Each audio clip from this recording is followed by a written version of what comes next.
Okay, so I'm going to get a little political here. Something that me and my buddies are always talk about on the truck and everything. This piece here that we're going to talk about, it's about legal immigration. Okay, and it's also, this is one of the things that's very wrong with, you know, the quote unquote mainstream media, CNN in general. So what they did here is they have this puff piece that they did about legal immigration. Now let's be clear here. Okay, what they're trying to do is they're trying to make you feel guilty for wanting these people to be deported. Okay, they're trying to make you feel guilty. They're trying to make you feel racist, because then they can go and connect that to Donald Trump. Okay, and then on top of that, they throw all these numbers at you and everything to make it look like it's not even economically feasible to be deporting these people. All of it is complete and total garbage. Let's show the first clip here.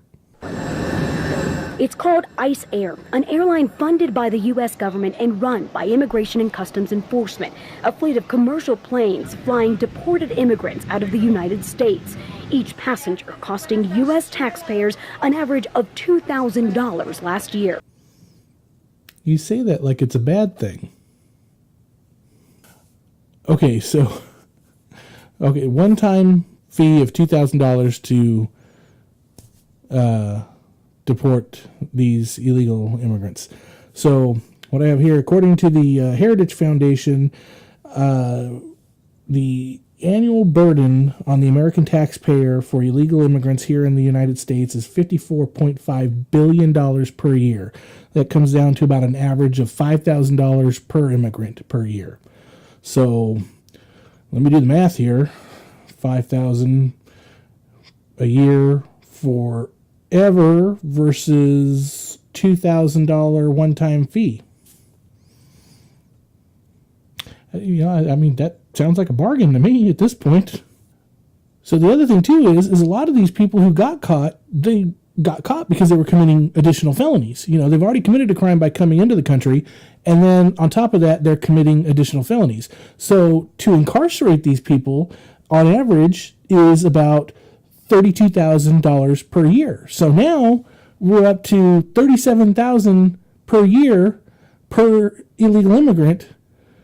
So I mean, let's do the math there again. You know, $37,000 every year, or $2,000 once.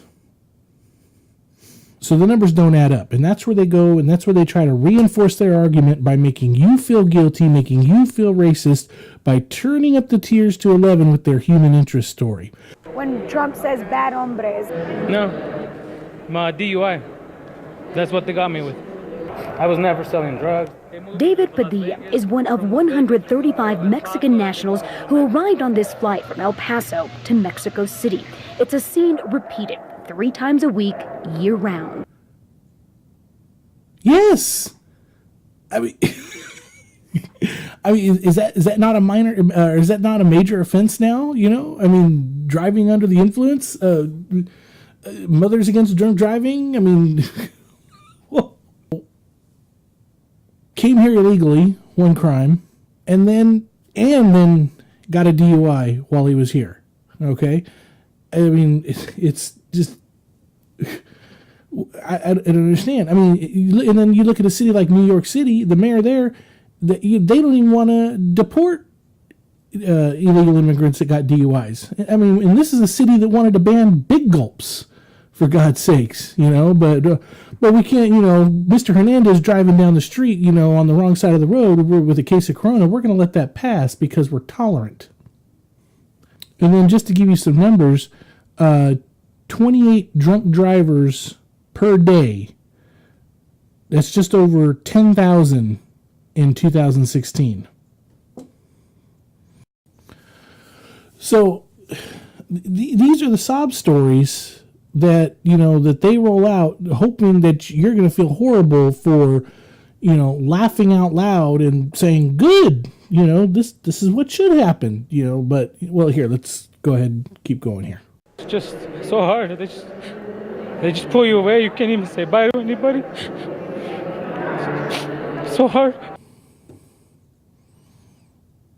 Kind of like all those families that couldn't say goodbye to people who got hit from people driving under the influence. Next clip. If I would have been like pulled over the day that happened without Trump being in office, I think I would have been able to go home. You know what? I'll give him that one. Yeah, I definitely. If he would have got pulled over when President Obama was in office, he probably would have gone home. But now that, he's saying basically because President Trump's in office and he got pulled over, or he came into the country illegally and then got pulled over with a DUI and now he's being deported. Put one on the scoreboard for President Donald Trump. Make America sober again. Treat you like a human being. Padilla, who claims ICE cut off his shoelaces, says none of it is enough to keep him from his family in the United States. Okay, look, the reason why I'm laughing is because you should be laughing. It's trying to give you, it's like, because anybody who watched this special with friends or anything, and they laughed, and their friends are like, you're a horrible human being. No. You should laugh. In fact, you should laugh hysterically.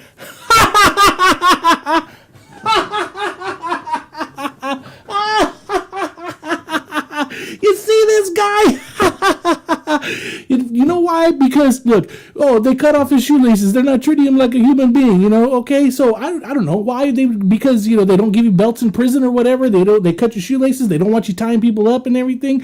All right, they're not treating me like a human being. That's his line right there, cutting off his shoelaces. And he's sitting here crying, sob story and stuff. And it's like, let me show you pictures of my family. Does he pull out an old wallet? No, iPhone. Samsung Galaxy 7. And the other problem is these people, they cause problems for people who are trying to come in legally, okay? The pastor at my church, it took him forever to get into the country, okay? But he went the legal route. He did it legally. He did the paperwork. It took forever. And these people, they clog up the system, okay? They make it harder for people to come over legally. There are people waiting years to come into this country. So you screw the people who are trying to get here legally, okay? You clog up the system. Then you get a DUI, which causes thousands upon thousands of deaths per year. And then you sit there and you claim that, the last president would have let me off, but because this president is Donald Trump, it must be racist is why you're getting deported.